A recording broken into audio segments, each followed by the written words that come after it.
Hello learners, अभी हमको करना है कॉन्फ्लिक्ट थ्योरी में अपना लास्ट थिंकर, जो कि बहुत इम्पोर्टेंट रहने वाला है। इम्पोर्टेंट तो सारे ही थे, लेकिन हमने उनको पहले इसलिए कर लिया है ताकि हमको डिफरेंस पता चलता रहा और सीक्वेंस में हम लगा पाएँ कि किसकी क्या आइडियोलॉजी रही, जिसमें हमने कवर किया मार्क्स को, डेरेंडार्फ को, कोजर को, और जो लास्ट नंबर पे हमारे आते हैं वो हैं रैंडॉल कॉलिंग्स। तो हम कॉलिंग्स को करेंगे, और कॉलिंग का जो आइडिया है कॉन्फ्लिक्ट थ्योरी को लेकर वो बिल्कुल ही डिफरेंट है।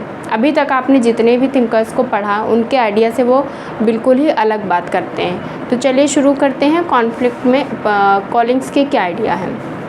तो कॉन्फ्लिक्ट में जो कॉलिंग्स हैं उन्होंने अपनी book conflict sociology towards an explanatory science, जो इनकी बुक थी उसमें ही बात करते हैं। तो बहुत बार पूछी ही गई है, तो सभी को पता ही है।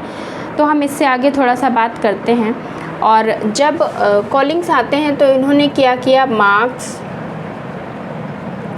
और डेरेंडार्फ और कोजर और सिमेल, इन सभी के आइडियाज़ को लेकर क्या किया, उन्होंने इन सभी के आइडियाज़ को लिया है और इससे क्या किया है,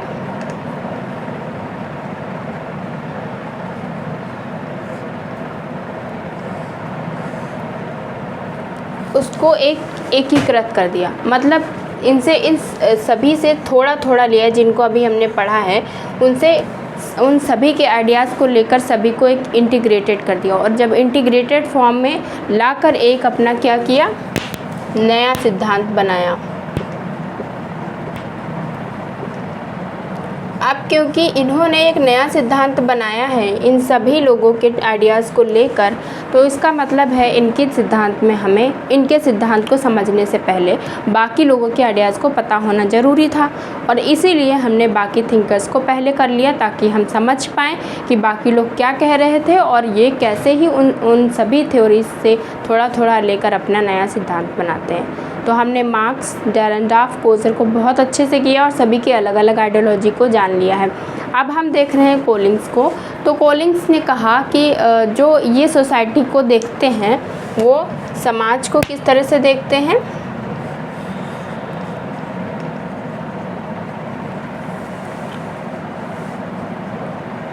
एक समाज को देखने का नज़रिया है संदर्श, उससे वो समाज को देखते हैं। अभी इसका क्या मतलब है, इसका मतलब ये है कि हर सोसाइटी में क्या होता है, किसी भी चीज़ को पाने के लिए एक प्रतियोगिता होती है, कंपटीशन होता है। हम आपको कहानी की तरह समझा रहे हैं ताकि इनकी आइडिया आपको एकदम क्लियर समझ में आए। तो हर समाज में हर चीज़ को पाने के लिए एक प्रतियोगिता होती है, और वो जो प्रतियोगिता होती है, समझ में आ रही बात, इस कंपटीशन के अलग अलग स्रोत होते हैं। यहाँ से आइडिया डेवलप हो गया कॉलिंग्स का, क्योंकि स्रोत की बात, रिसोर्सेज की बात इसके पहले और किसी ने भी नहीं की। तो इन्होंने कहा कि हर प्रतियोगिता को पाने के लिए जो उसमें जो पार है उसको पाने के लिए बहुत सारे रिसोर्सेज होते हैं, ठीक है, हर व्यक्ति के पास। अब जिसके पास जितने ज़्यादा स्रोत होंगे, रिसोर्सेज होंगे, वो व्यक्ति उतना ही पावरशाली होगा। फॉर एग्ज़ाम्पल, मान लीजिए किसी व्यक्ति का पॉलिटिकल पावर है, किसी के पास, वो किसी व्यक्ति से जान पहचान रखता है, उसके पास बहुत सारी वेल्थ है, पैसा है, संपत्ति है, बहुत सारी चीज़ें हैं किसी व्यक्ति के पास। तो इसका ये मतलब हुआ कि आपको जो जॉब पानी थी उसके लिए आपने कंपटीशन किया। उस कंपटीशन के बहुत सारे सोर्स हैं। एक तो आपके पास ज्ञान है, जो कि सबसे साइड में रख देते हैं फ़िलहाल। तो आपके पास कितने सोर्स हो गए इस जॉब को पाने के लिए, जो कंपटीशन है, कितने सोर्स हो गए। एक तो पॉलिटिकल पावर हो गया, जो सबसे सशक्तिशाली पावर है आज की सोसाइटी में भी, और इससे पहले भी रहा करता था और हमेशा ही रहेगा। तो पॉलिटिकल पावर हो गई। आपकी बहुत सारे व्यक्तियों से जान पहचान है, आप तो बहुत बड़े बड़े वीसी लोगों को जानते हैं, आपकी पहचान राज्यपाल से है, आपकी पहचान प्राइम मिनिस्टर तक है, आपकी पहचान बहुत ज़्यादा जगह है। तो फिर आपको तो कुछ करना ही नहीं है, आपकी प्रतियोगिता ऐसे ही आसान हो गई, आपको बहुत ही जल्दी जॉब मिल जाएगी। ये एग्जाम्पल है कॉलिंग्स के अकॉर्डिंग जो रिसोर्सेज को समझा रहे हैं वो इसके लिए है कि किस तरह से ये रिसोर्स जो हैं वो पार को पाने में इम्पोर्टेंस अपनी रोल अदा करते हैं, किस तरह से अपनी भूमिका निभाते हैं, ये बात कहते हैं कॉलिंग्स। तो बहुत ही अच्छे से समझ में आ गया होगा कि हर प्रतियोगिता को पाने के लिए बहुत सारे रिसोर्सेज होते हैं और जिसके पास जितने ज़्यादा रिसोर्सेज होते हैं उसके लिए वो कंपटीशन उतना ही आसान हो जाता है। तो ठीक है, तो इनकी इसलिए मैंने ये कहानी बताई क्योंकि इनके जो कॉन्फ्लिक्ट में सबसे इम्पॉर्टेंट की पॉइंट है वो है रिसोर्सेज। वो स्रोत की बात करते हैं और कहते हैं कि जो संघर्ष है वो इसलिए होता है क्योंकि ये रिसोर्सेज की जो पूर्ति है वो जब नहीं हो पाती है तो संघर्ष होता है, क्योंकि रिसोर्सेज बहुत सारे हैं और यही समाज में असमानता पैदा करते हैं, गैर बराबरी पैदा करते हैं। तो जहाँ डेहरेनडॉर्फ क्या करते हैं, अपने जो भी इनकी थ्योरी है उसमें पावर अथॉरिटी की बात करते हैं, जो आपने पढ़ा ही।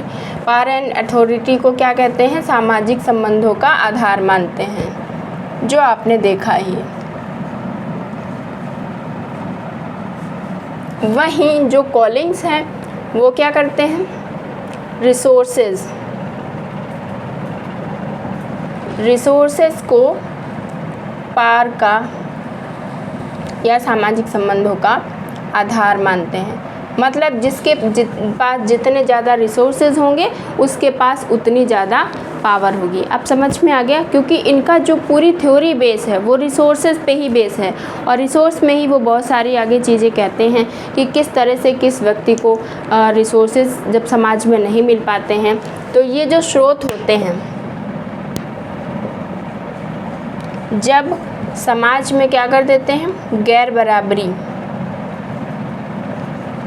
जब सोसाइटी में गैर बराबरी आ जाती है क्योंकि किसी के पास कम रिसोर्सेज हैं, किसी के पास ज़्यादा रिसोर्सेज, जो मैंने एग्जांपल में समझाया आपके पास ज्ञान भी है, आपके पास पॉलिटिकल पावर भी है, आपके पास मनी भी है, आप बहुत सारे लोगों को जानते भी हैं और आपका बहुत अच्छा बैकग्राउंड भी रहा है, तो आपका काम तो कोई रुकने वाला है नहीं, आपका तो काम ऐसे ही हो जाएगा। लेकिन दूसरी तरफ एक और दूसरा पर्सन है जिसके पास सिर्फ और सिर्फ ज्ञान है, तो उसके पास सिर्फ एक रिसोर्स है, तो उसका काम कैसे होगा। तो वो इस जो इनइक्वालिटी हो गई सोसाइटी में उसको दूर करने के लिए कॉन्फ्लिक्ट होता है, क्योंकि वो कहते हैं बराबरी लाओ, मेरे पास कुछ भी नहीं है तो क्या मुझे जॉब नहीं मिलेगी, मुझे भी जॉब मिलनी चाहिए। तो इसके लिए वो हर व्यक्ति चाहता है उसकी गरिमा बनी रहे और अपनी गरिमा को बनाए रखने के लिए हर संभव वो हर प्रतियोगिता करना चाहता है कि मुझे कुछ भी करना पड़े लेकिन मुझे ये जॉब चाहिए, मेरे पास ये भी नहीं है, मेरे पास ये भी नहीं है, ये भी नहीं, लेकिन मेरे पास एक चीज़ है फिर भी मुझे वही जॉब चाहिए जो उसको चाहिए जिसके पास सारी चीज़ें हैं। तो ये कंपटीशन बढ़ जाता है और ये कंपटीशन समाज में जब इनइक्वालिटी लाता है सोसाइटी में तो उसको पूरा करने के लिए कॉन्फ्लिक्ट होता है अकॉर्डिंग टू कॉलिंग्स। तो समझ में आ गया। दूसरी चीज़ें इन्होंने ये जो कॉलिंग्स हैं उन्होंने कुछ वो बताए हैं एलिमेंट ऑफ कॉन्फ्लिक्ट, कि कॉन्फ्लिक्ट क्यों होता है। उसमें वो 3 चीज़ों की बात करते हैं, कॉन्फ्लिक्ट क्यों होता है, उसका क्या मेन कॉज है। एक तो हो गया वेल्थ, संपत्ति की वजह से तो कॉन्फ्लिक्ट होता ही होता है, आप शुरू से ही पढ़ते आ रहे हैं जब हमने मार्क्स को शुरू किया था। दूसरा हो गया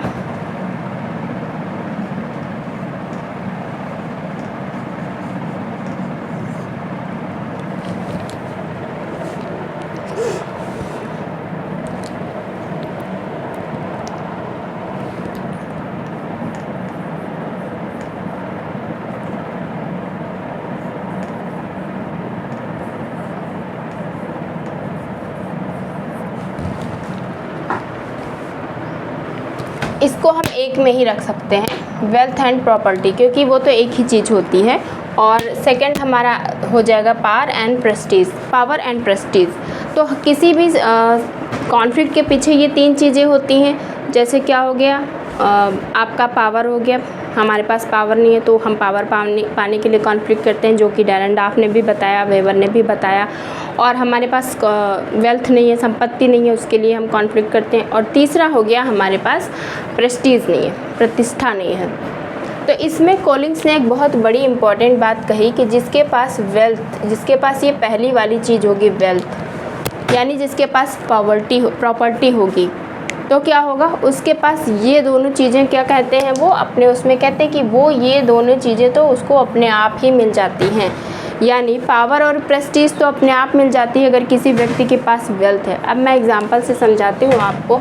अगर आपके पास धन है, संपदा है, संपत्ति है, ठीक है, ये दो चीज़ें हैं, तो आप अगर डेली लाइफ में देखो कि आपको नीड है कि आपको कुछ और करने की ज़रूरत है, आप एक फॉर एग्ज़ाम्पल आप सोशल मीडिया पे मान लीजिए बहुत सारा पैसा कमाते हैं, बहुत आलीशान घर है आपके पास, बहुत ज़्यादा करोड़ों में आपके पास धन है, संपत्ति है, तो क्या आपको ज़रूरत है कि आपके पास पावर और प्रेस्टीज नहीं है?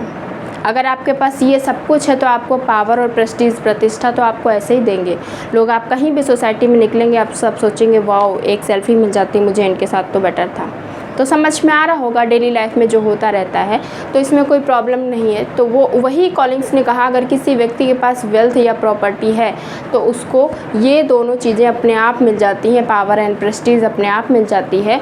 और इसका एग्जाम्पल उन्होंने बताया, जैसे कोई राजनेता है, पॉलिटिकल मैन है, तो उसके पास भी यही सेम कंडीशन लागू होती है। उसके पास बहुत सारा, क्यों मैंने वहाँ पे बताया था पॉलिटिकल पावर की वजह से जॉब बहुत आसानी से उसको मिल रही थी, क्योंकि पॉलिटिकल पावर उसके पास थी, तो उसके पास पैसा था, उसके पास संपत्ति थी, तो उसके पास पावर और प्रेस्टीज तो अपने आप थी, उसकी प्रतिष्ठा थी समाज में, तभी तो लोग उसकी पावर को यूज़ करना चाहते थे, तभी कहना चाहते थे कि आप कह दीजिए तो मेरी जॉब जल्दी लग जाएगी। वैसे तो ये मैं एग्जाम्पल के लिए समझा रही हूँ कि आपको बहुत आसानी से समझ में आ जाए कि होता क्या है।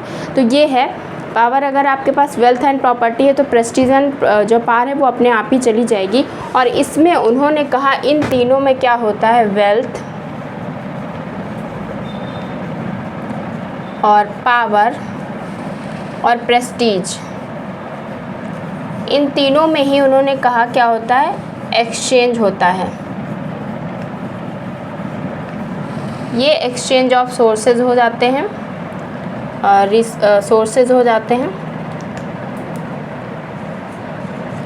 और ये इकोनॉमिकली भी होते हैं, सोशल भी होते हैं, पॉलिटिकल भी होते हैं। मतलब तीनों आधार पे ये क्या होता है, इनका आपस में चेंज होता रहता है। और इसी को, इन तीनों को पाने के लिए क्या होता है, पूरा समाज, पूरी सोसाइटी जो है वो क्या करती है, दौड़ती है, दौड़ लगाती है। इन तीनों को पाने के लिए जब पूरा समाज दौड़ेगा, और वो तो लिमिटेड है, मिलेगा कुछ ही लोगों को, तो क्या होगा, कॉन्फ्लिक्ट होगा। किसके अनुसार, कॉलिंग्स के अनुसार। जब लिमिटेड रिसोर्सेज को पाने के लिए बहुत सारे लोग दौड़ते हैं तो कंपटीशन होता है। अब क्योंकि कंपटीशन में वो चीज़ें लिमिटेड हैं, जैसे मैंने एग्जांपल दिया था उसमें कि वीसी के पास जो पावर है वो सबको नहीं मिल सकती। एक यूनिवर्सिटी में एक ही वीसी होगा, 3-4 वीसी नहीं हो सकते। तो उसी तरह वो क्योंकि लिमिटेड है तो वेल्थ, पावर, प्रेस्टीज जो है कुछ ही लोगों को मिलेगी, और उसी लिए कॉन्फ्लिक्ट होता है, क्योंकि हर व्यक्ति चाहता है हर व्यक्ति को ये तीनों चीज़ें मिलें। और जिसके पास ज़्यादा होता है वो सोचता है सिर्फ मेरे पास रहे, किसी और के पास ना जाए, तो वो अपनी स्टेटस को बनाए रखने का काम करता है, इसीलिए कॉन्फ्लिक्ट बहुत ज़्यादा हो जाता है। तो इसमें एक और चीज़ उन्होंने कही कि ये तीनों कैसे मिलेंगी, किस तरह से बनाए रखी जाएंगी, तो उसमें उन्होंने कहा एक इम्पॉर्टेंट चीज़ है जो है बल। यानी जिसके पास फोर्स होगा वो अपने बल के आधार पे इन तीनों चीज़ों को बनाए रख सकता है। जिसमें एक क्वेश्चन आता है यूजीसी नेट में कि किसने कहा है हिंसात्मक बल, हिंसात्मक बल क्वेश्चन आता है, जिसमें कन्फ्यूज़न बहुत ज़्यादा हो जाता है। संघर्ष में किसने हिंसात्मक बल की बात करी है, तो वो है कॉलिंग्स। ये क्वेश्चन बहुत पूछा जाता है कि हिंसात्मक बल जिसके पास होगा वो अपने बल के आधार पे इन तीनों चीज़ों को बनाए रखेगा और इन तीनों चीज़ों को प्राप्त कर लेगा, क्योंकि ये चीज़ें बहुत लिमिटेड हैं। तो जिसके पास हिंसात्मक बल होगा उसी के आधार पे हम इन तीनों चीज़ों को बनाए रखेंगे। तो ये बात उन्होंने कही अपने कॉन्फ्लिक्ट थ्योरी में। तो यहाँ से समझ में आया क्यों ये क्वेश्चन गलत होता था, जिन लोगों का क्योंकि कन्फ्यूज़न हो जाता है। और जिसमें हमने बताया था डेरेनडार्फ में कि संघर्ष और वो सर्वसम्मति दोनों एक ही समाज के एक ही सिक्के के दो पहलू हैं। वो क्वेश्चन भी आता है यूजीसी नेट में, तो उसमें डेरेनडार्फ आंसर होता है। इसी तरह कोजर का भी आता है, किसने संघर्ष को वास्तविक रूप में देखा है, तो रियलिस्टिक पर्सपेक्टिव में देखा है कोजर ने। और किसने संघर्ष को एक मात्र कारक आर्थिक कारण के आधार पर देखा है, तो वो है कोज़र। तो जब आप सभी को पढ़ेंगे तो आपको बहुत अच्छे से डिफरेंस समझ में आएगा और फिर क्वेश्चन गलत नहीं होगा। यही सब पूछा जाता है, उसमें जो माइनर चीज़ें होती हैं फिर मिस्टेक हो जाती है। तो ये समझ में आ गया। उन्होंने कहा कि इन तीनों को पाने के लिए सोसाइटी में कॉन्फ्लिक्ट होता है और जिसके पास ये होगा हिंसात्मक बल, वही इन सभी चीज़ों को पाएगा और वो इसके आधार पे क्या करेगा, समाज में जो उसके रिलेशंस होंगे वो बने रहेंगे। तो मुझे लगता है इतना, थोड़ा सा इसमें कुछ इम्पोर्टेंट लगता है तो आप लिख लीजिए। फिर हम आगे बढ़ते हैं कैसे रिसोर्सेज को वो अपना आधार बनाकर अपनी थ्योरी को आगे बढ़ाते हैं। थोड़ी इम्पोर्टेंट चीज़ें हैं, उसके बाद हम हमारा जो थिंकर है वो हम उसको कंप्लीट कर लेंगे।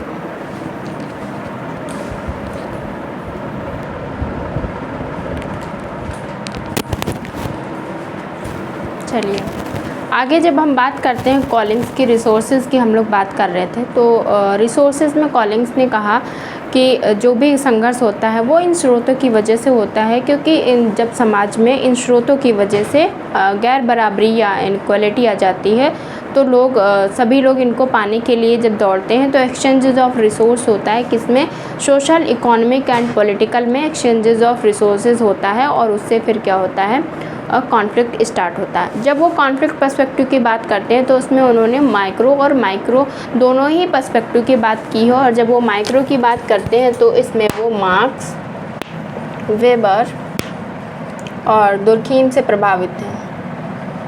उसके बाद जब वो बात करते हैं माइक्रो की तो गारफिंकल और गॉफमैन इन लोगों से प्रभावित हैं माइक्रो में। कॉलिंग्स ने एक और इम्पॉर्टेंट बात कही। उन्होंने कहा कि ज़रूरी नहीं है कि जो संघर्ष है वो हमें अपनी आँखों से या खुली आँखों से दिखाई दे। तो इसमें वो बहुत अच्छी बात कहते हैं। उन्होंने कहा कि रिसोर्सेज के लिए जो हो रहा है कॉन्फ्लिक्ट, ये ज़रूरी नहीं है कि हमेशा आपको दंगे, फसाद, प्रदर्शन, धरना इन रूपों में निकल के आए। तो वो खुद ही कहते हैं अपने उसमें कि ज़रूरी नहीं है संघर्ष हमेशा आपको खुली आंखों से दिखाई दे, जिसमें वो ग्राउंड लेवल पे जाने की बात करते हैं। ये भी क्वेश्चन पूछा जाता है जिसमें वो कि एक जीवन के किसमें सेंट्रिक जोन में जाके कौन बात करता है, सेंट्रल पर्सपेक्टिव में कौन बात करता है, तो वो कॉलिंग्स ही हैं। उन्होंने कहा कि जो संघर्ष है वो ज़रूरी नहीं है आपको खुली आंखों से दिखाई दे, वो इंटरनल कॉन्फ्लिक्ट जिसकी कोज़र बात कर रहे थे, क्योंकि उन्होंने सभी के विचारों को लिया है तो इसीलिए इनका बहुत अच्छा सिद्धांत बना है। सभी को लेकर इन्होंने अपना नया सिद्धांत दिया। तो उन्होंने कहा जो इंटरनल कॉन्फ्लिक्ट होती है वो भी बहुत समाज में इम्पोर्टेंट अपना रोल अदा करती है। जैसे कि आज की सोसाइटी में हम लोग देखें तो एक सबसे अच्छा एग्जाम्पल जो है वो है बटरिंग का।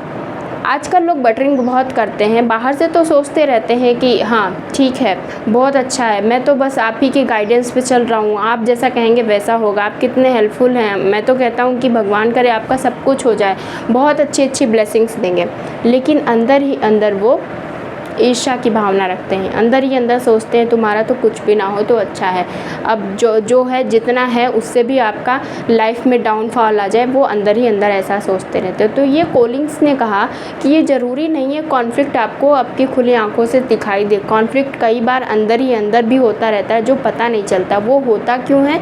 इन रिसोर्सेज को पाने के लिए, वेल्थ, पावर एंड प्रेस्टीज को पाने के लिए जो कॉन्फ्लिक्ट होता है वो कई बार इंटरनल भी होता है। कोई व्यक्ति ये नहीं कहेगा कि ये धन संपदा ये मेरी है, लेकिन हर व्यक्ति उसके लिए भाग तो रहा है ना। हर व्यक्ति चाहता है कि मुझे मिल जाए, मुझे मिल जाए, और हर व्यक्ति ये पाना चाहता है और चाहता है कि मुझे ये तीनों चीज़ें मिल जाएं, फिर मैं सोसाइटी में सभी को दबा के रखूं। ये हर व्यक्ति चाहता है। तो हर व्यक्ति के अंदर ईर्ष्या की भावना अंदर से रहती है और वो आपको बाहर से दिखाई नहीं देगी। कुछ लोग तो कहते हैं अरे नहीं मैं तो पढ़ता ही नहीं हूँ, मेरे तो मार्क्स बहुत बेकार हैं, मुझे तो इससे कोई मतलब भी नहीं, मुझे तो जॉब चाहिए नहीं, मैं तो बस ऐसे ही डिग्री के लिए पढ़ाई कर रहा था। लेकिन क्या वास्तव में ऐसा होता है? अंदर से तो वो चाहते हैं कि मेरे तो तुमसे भी अच्छे मार्क्स आ जाएं तो ज़्यादा बेटर है। तो यही कॉलिंग्स कहते हैं कि ये वास्तविकता जो है इसका पता लगाना, ये भी एक संघर्ष होता है जिसका पता नहीं लग पाता है। तो ये उन्होंने एक बहुत अच्छी बात कही अपने कॉन्फ्लिक्ट पर्सपेक्टिव में, जिसमें क्वेश्चन आता है कि ग्राउंड लेवल पर जाके किस इसने बात करी। और ये जो वेल्थ, पावर एंड प्रेस्टीज की बात कर रहे थे, उसमें उन्होंने ये जो हिंसात्मक बल की बात करी थी, वो इसीलिए कहते हैं कि जिसके पास बल होगा तो वो अपने बल के आधार पे इन तीनों चीज़ों को पालेगा और उसको बनाए रखेगा। तो हिंसात्मक बल से ही क्या होगा, ये तीनों जो रिसोर्सेज हैं वो मिलेंगे। अब हम आगे बात करते हैं कि टाइप ऑफ रिसोर्सेज उन्होंने कितने बताए हैं, क्योंकि उन्होंने कहा किसी भी संघर्ष का कारण मात्र ये स्रोत हैं, ये रिसोर्सेज हैं, इसी की वजह से कॉन्फ्लिक्ट होता है। तो जहाँ एक तरफ आप अगर देखेंगे डायरेक्ट मार्क्स को अगर देखेंगे तो उन्होंने कहा जो संघर्ष का कारण है वो क्या है, उत्पादन की पद्धति है, जो हमने आपको पढ़ाया था। तो इनके अकॉर्डिंग क्या है, संघर्ष किस लिए होता है, क्योंकि मोड ऑफ प्रोडक्शन है, उत्पादन की पद्धति की वजह से संघर्ष हो रहा है, ये कार्ल मार्क्स ने कहा। उसके बाद अगर हम डायरेंडार्फ की बात करें तो वो क्या कहते हैं कि जो अथॉरिटी है यानी जो सत्ता है उसकी वजह से कॉन्फ्लिक्ट हो रहा है, अथॉरिटी को पाने के लिए कॉन्फ्लिक्ट हो रहा है। उसके बाद अगर हम बात करें कोजर की तो उन्होंने क्या कहा, वेबर की, तो वेबर तो अपना कहते हैं शक्ति, प्रतिष्ठा या स्टेटस और राजनीतिक दल यानी पॉलिटिकल पार्टी, उसको पाने के लिए संघर्ष होता है। इसी तरह जो कोजर हैं वो भी कहते हैं भूमिकाओं में जो संघर्ष, जो पार है उसको बनाए रखने के लिए संघर्ष होता है। और ये जो कोलिंग्स हैं वो कहते हैं ये संघर्ष जो होता है वो किसकी वजह से होता है, सोर्सेज की वजह से होता है। तो इस तरह से सबने अपनी अपनी अलग अलग बात कही है और इसी वजह से जो कोलिंग्स हैं उनका सबसे ज़्यादा फोकस है रिसोर्सेज पे। और उन्होंने रिसोर्सेज के कितने टाइप बताए, 4 टाइप, जो कि पूछे जाते हैं कौन कौन से 4 टाइप हैं, उसमें वो 3 दे के 1 रिमूव कर सकता है। तो इसलिए आपको ये चारों ही टाइप लर्न करने पड़ेंगे रिसोर्सेज के। ये आपको सोशल, इकोनॉमिक और पॉलिटिकल तीनों में ही देखने को मिलते हैं और इन्हीं में आपस में एक्सचेंज होता है, यही एक्सचेंज ऑफ रिसोर्सेज है। तो पहला रिसोर्स उन्होंने बताया भौतिक व तकनीकी स्रोत। भौतिक और तकनीकी स्रोत में जैसे कि आपने देखा आपका वेल्थ आ जाएगा, धन संपदा आ जाएगी और नॉलेज आएगा। तो इसमें क्या आएगा, धन हो गया, संपत्ति हो गई और आपका ज्ञान हो गया, कुशलता हो गई, आपकी बौद्धिकता हो गई, जितना भी आपके पास ये सारी चीज़ें हैं ये तो आपकी हो गई भौगोलिक व तकनीकी स्रोत। तो मतलब जो आपका भौगोलिक और तकनीकी स्रोत है वो तो सबसे ज़्यादा इम्पोर्टेंट है। जैसे कि एक जो पॉलिटिशियन होता है उसके पास ये सारी चीज़ें होती हैं, या जो भी समाज में जिसके पास भी अच्छा सत्ता में है उसके पास ये सारी चीज़ें होंगी।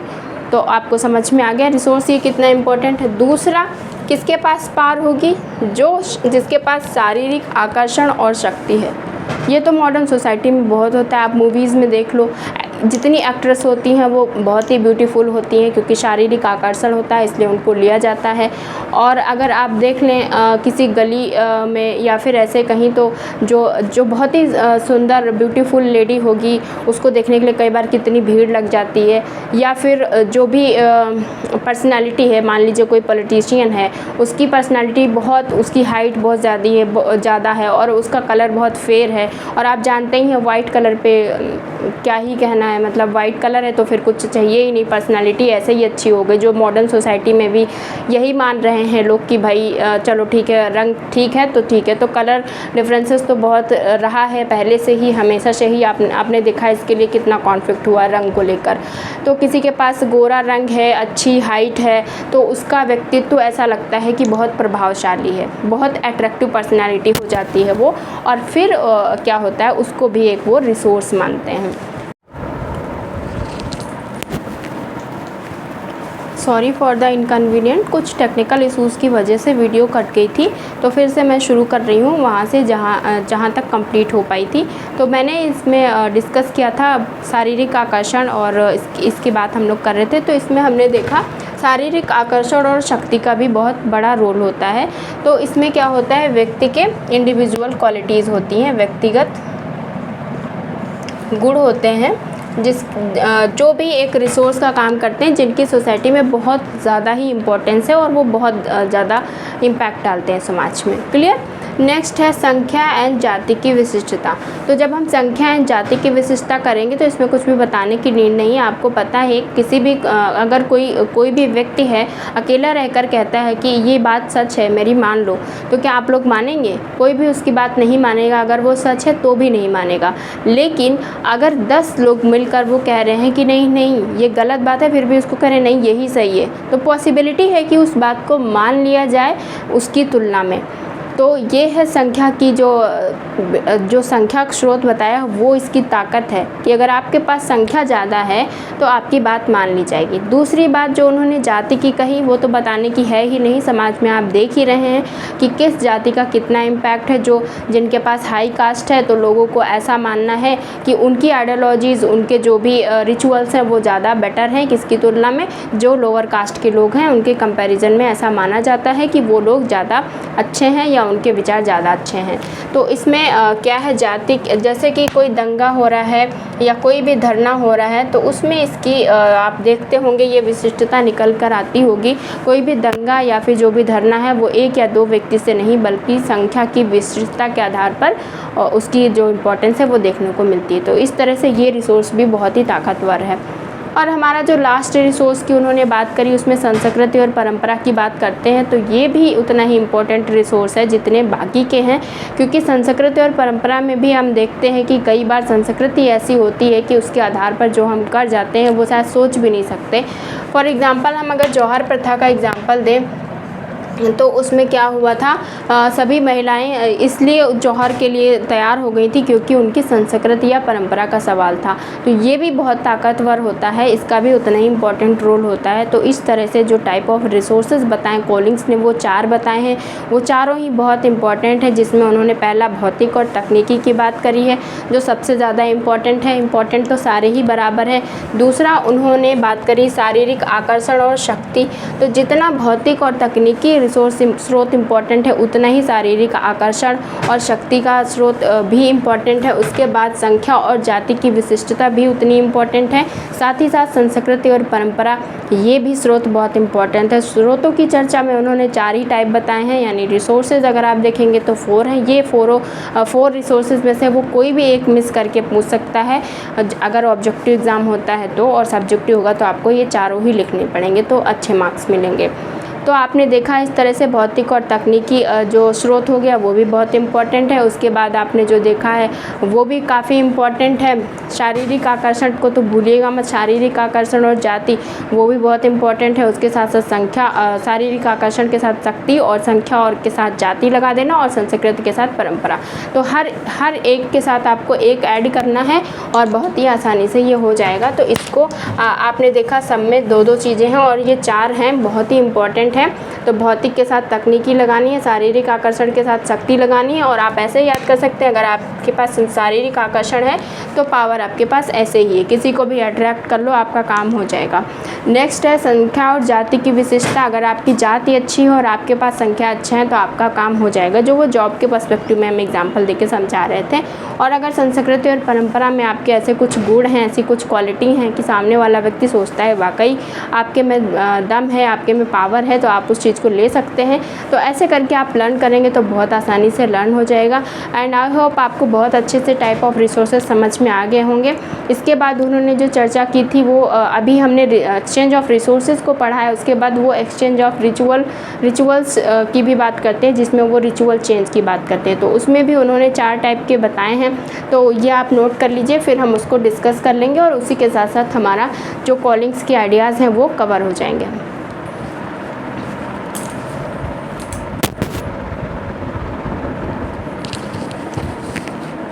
चलिए, जब वो धर्म विधि की बात करते हैं तो ये जो धर्म विधि है वो एक क्या है, मैं यहाँ पे लिख दूँ, सांस्कृतिक साधन है। ये जो धर्म विधि है वो एक सांस्कृतिक साधन है जो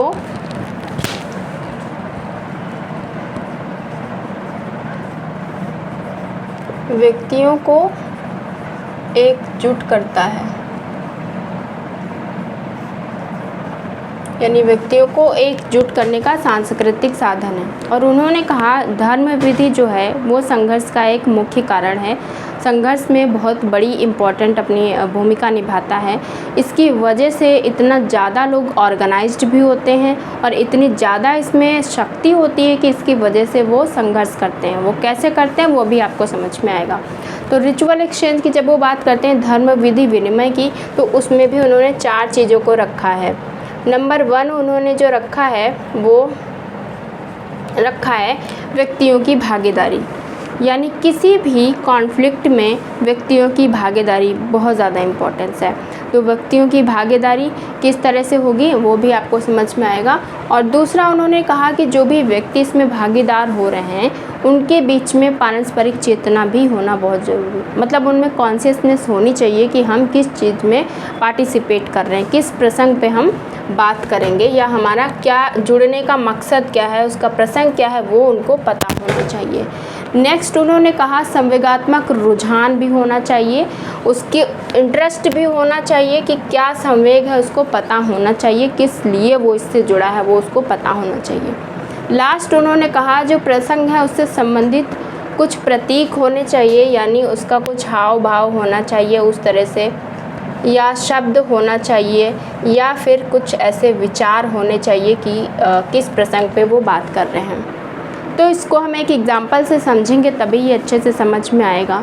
एग्ज़ाम्पल है हमारा अयोध्या में, मान लीजिए ये एग्ज़ाम्पल जो अभी लेटेस्ट है वो ये दे रहे हैं। जो ये अयोध्या था उसका जो सरयू नदी का किनारा था वो मान लीजिए एक बात करने का है पॉइंट। ये जो धर्म विधि होती है वो कई बार स्थानीय भी होती है, जिसको हम एक दूसरे एग्जाम्पल से समझेंगे। और अभी जो हम बता रहे हैं वो एक थोड़ा ब्रॉड पर्सपेक्टिव पे है। तो ये अयोध्या का जो सरयू नदी का किनारा है उसमें कुछ लोग भागीदार होते हैं। जैसे तो भागीदार कौन है, मान लीजिए कुछ कार सेवक हैं, वो इसमें पार्टिसिपेट कर रहे हैं, इस मुद्दे पे वो बात करेंगे। अब वो सोचते हैं कि यहाँ पे उसका पारस्परिक चेतना क्या है, उसका प्रसंग क्या होगा। वहाँ पे सोचते हैं कि यहाँ पे एक जो बाबरी मस्जिद है उसको कह रहे हैं कि इसको तोड़ दिया जाए। वो लोग सोच रहे हैं कि इसको तोड़ दिया जाए।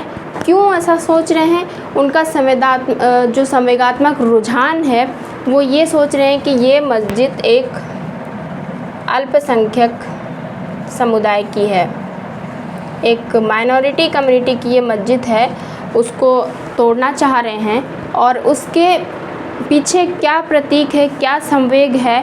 तो इसके पीछे ये प्रतीक है कि वो जो राम है, राम की प्रतिभा से वो को समर्पित हैं या उससे अट्रैक्ट हैं, तो वो राम मंदिर वहाँ पे बनाना चाहते हैं। तो ये एग्ज़ाम्पल दे के ये समझाने की कोशिश की है कि किस तरह से जो धर्म विधि विनिमय है वो संघर्ष के लिए अपना एक आधार बनाती है। तो अब ये इन लोगों ने सोचा, इतनी सारी चीज़ें सोची और संघर्ष कर दिया।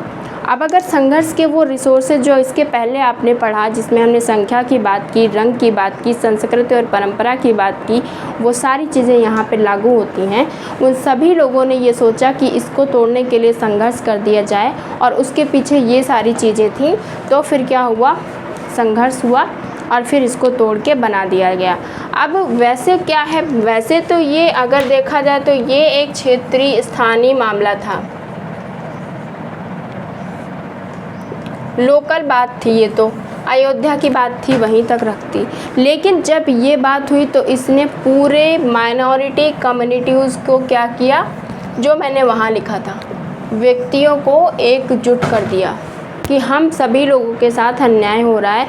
तो इसमें क्या हुआ, केवल अयोध्या के ही नहीं, केवल उस देश के ही नहीं, उस प्रांत के ही नहीं, बल्कि दूसरे देश के लोग या जितने भी इस कम्युनिटी के लोग थे, माइनॉरिटी कम्युनिटी के लोग थे, वो सभी क्या हुए, एकजुट हो गए। तो कॉलिंस कहते हैं कि जो धर्म विधि है, रिचुअल एक्सचेंज जो है, उसमें इतनी ताकत होती है कि कई बार केवल एक देश ही नहीं बल्कि पूरा महाद्वीप उसको पूरा यूनाइट करता है वो। ये कोलिंग्स ने कहा कि इसमें इतनी ताकत होती है कि केवल ये एक स्थानीय लेवल लोकल लोगों को नहीं एकजुट कर सकता, इसमें इतनी ताकत थी कि इसने पूरे माइनॉरिटी कम्युनिटी को यूनाइटेड कर दिया और कहा कि हम सभी लोगों के पीछे, हम लोगों के लिए सही नहीं हो रहा है। सब में वो भावना, वो पारस्परिक चेतना जागृत कर दी। तो ये किसी भी रिचुअल एक्सचेंज के लिए ये 4 चीज़ें होनी बहुत ज़रूरी हैं, जिसको कोलिंग्स अपने उसमें बताते हैं। दूसरा उन्होंने जो बताया एग्जाम्पल कि ये जो रिचुअल एक्सचेंज हैं, जो धर्म विधि विनिमय हैं, वो स्थानीय उस पर भी होते हैं, जैसे कि कोई दाह संस्कार है या फिर विवाह है, उसमें भी बहुत इम्पॉर्टेंट रोल अपना निभाते हैं। जैसे कि दाह संस्कार में भी आप देखें कई लोग पार्टिसिपेट करेंगे, अकेले तो नहीं हो जाएगा। पारस्परिक चेतना उनमें ये रहेगी कि हम लोग किसी के डेथ सेरेमनी में जा रहे हैं, डेथ में जा रहे हैं, तो वहाँ पे कोई हंसेगा तो नहीं, सभी लोग दुखी होंगे, रो रहे होंगे। संवेगात्मक उनका रुझान होगा कि बताओ कितना अच्छा था और सोसाइटी में कुछ भी नहीं है, सब कुछ बस कुछ दिन की बात होती है। और प्रसंग से संबंधित उनका प्रतीक ये होगा कि सब सैड होंगे, रो रहे होंगे, उनके चेहरे पे दिख रहा होगा। दूसरा, अगर हम विवाह का एग्जाम्पल लें तो उसमें भी जो लोग जाते हैं उनको पता होता है कि हाँ, हम जिस शादी में हम इनवाइट किए गए हैं उसमें जो दूसरे लोग आए हैं वो भी इसी शादी में इनवाइट किए गए हैं, तो ये इनके रिलेटिव्स होंगे। वहाँ पे जितने भी भागीदार होते हैं वो सोचते हैं कि हम किसी अमुक व्यक्ति की शादी में आए हुए हैं, और उनमें चेतना रहती है कि हाँ शादी होगी, तो फिर आगे फिर किस तरह से ये कौन से प्रतीक यूज़ करेंगे, क्या बदलाव आएगा। फिर उसमें संवेगात्मक रुझान होता है कि जब विदाई होती है तब सब लोग सैड हो जाते हैं, और इस प्रसंग से संबंधित प्रतीक, हाव भाव, विचार ऐसे रहते हैं। वहाँ पे सब संगीत करते हैं, डांस करते हैं, मनोरंजन करते हैं, सब लोग खुश होते हैं, तो वहाँ पे उनकी जो एकता है वो निकल के आती है। तो इस तरह से क्या करता है, वो व्यक्तियों को एकजुट करता है, जो मैंने स्टार्टिंग में लिखा था। तो इस तरह से धर्म विधि विनिमय जो है वो व्यक्तियों को एकजुट करता है। और उन्होंने कहा धर्म विधि विनिमय ही संघर्ष का प्रमुख कारण है। ये एक क्या है, संघर्ष का कारण धर्म विधि विनिमय है, जो बहुत ही तेज इसको कर सकता है, और ये किसी भी संघर्ष के पीछे बहुत इम्पॉर्टेंट रोल निकालता है। तो इस तरह से उन्होंने अपने जो धर्म विधि विनिमय था उसमें बताते हैं कि किस तरह से संघर्ष में ये अपना इम्पॉर्टेंट रोल अदा करता है। और इसी के साथ साथ उन्होंने जो टाइप ऑफ रिसोर्सेज बताए वो भी 4 बताए, और धर्म विधि जो विनिमय में वो बताते हैं वो भी 4 ही बताते हैं। तो ये भी पूछा जा सकता है कौन सा टाइप है कौन सा नहीं, और वो भी पूछा जाता है। तो इस तरह से इन्होंने माइक्रो और माइक्रो दोनों ही पर्सपेक्टिव को जोड़ने का काम किया है। जो आप यहाँ पे एग्जांपल में देख पा रहे हैं, ये स्थानीय विनिमय हो गया। वो मैंने पूरे वर्ल्ड लेवल पे जाके किस तरह से वो इन्फ्लुएंस कर रहा है उसकी बात करी। तो माइक्रो और माइक्रो दोनों को ही जोड़ने का ये काम करते हैं, और इनके में यही इम्पॉर्टेंट है। और मुझे लगता है सारी चीज़ें मैंने बता दी। और क्योंकि धर्म जो रिचुअल एक्सचेंज हो रहा है उसके पहले वो रिसोर्सेज एक्सचेंज की भी जिसमें सोशल, पॉलिटिकल और इकोनॉमिक में उन्होंने जो बात की थी, तो क्योंकि उनके में काफ़ी कुछ एक्सचेंज थ्योरी रहा है, तो इस वजह से जो टर्नर फिर से आ जाते हैं, इनकी थ्योरी को क्या कहा, एक्सचेंज कॉन्फ्लिक्ट थ्योरी कहा। किसने? टर्नर ने। और आपने देखा है टर्नर ने सभी की थ्योरी को कुछ ना कुछ कहा है, जिसमें उन्होंने डारेंडार्फ की थ्योरी को क्या कहा है, डायलेक्टिकल थ्योरी कहा, और कोजर की थ्योरी को कॉन्फ्लिक्ट फंक्शनल थ्योरी कहा, और जो कॉलिंग्स हैं उनकी थ्योरी को कहा एक्सचेंज कॉन्फ्लिक्ट थ्योरी कहा। तो ये क्वेश्चन भी पूछा जाता है कि किसकी थ्योरी को क्या कहा, या यही पूछ लेता है किसकी कौन सी थ्योरी है, तो उसमें कन्फ्यूजन हो सकता है। बाकी सारी इंपॉर्टेंट चीज़ें मैंने डिस्कस की हैं, और मुझे लगता है बहुत ही अच्छे से समझाने की कोशिश की है। ग्राउंड लेवल पे जाके जितनी इंपॉर्टेंट चीज़ें थी उन सभी को डिस्कस किया है। और अब मुझे लगता है कॉन्फ्लिक्ट थ्योरी में जो भी क्वेश्चन आने वाले हैं वो किसी के भी रॉन्ग नहीं होने वाले हैं, चाहे वो मार्क्स का हो, डारेंडार्फ का हो, कोजर का हो या कोलिंग्स का हो। आप सभी लोगों के कि सारे ही क्वेश्चन सही होंगे। और इसमें मैंने साथ ही साथ में थोड़ा थोड़ा वेबर और सिमल के भी आइडियाज़ को बताया है कि उन लोगों का क्या है, तो बहुत ज़्यादा डिफ़िकल्ट नहीं है। जिसने अच्छे से देखा है उसको ज़रूर समझ में आया होगा। और मुझे लगता है इसी के साथ ही साथ हमने कॉन्फ्लिक्ट थ्योरी को बहुत अच्छे से कवर कर लिया है। If you like the video please do like share and subscribe my channel. Thank you for watching the video. मिलते हैं नेक्स्ट वीडियो में नेक्स्ट चैप्टर के साथ। तब तक के लिए बाय बाय।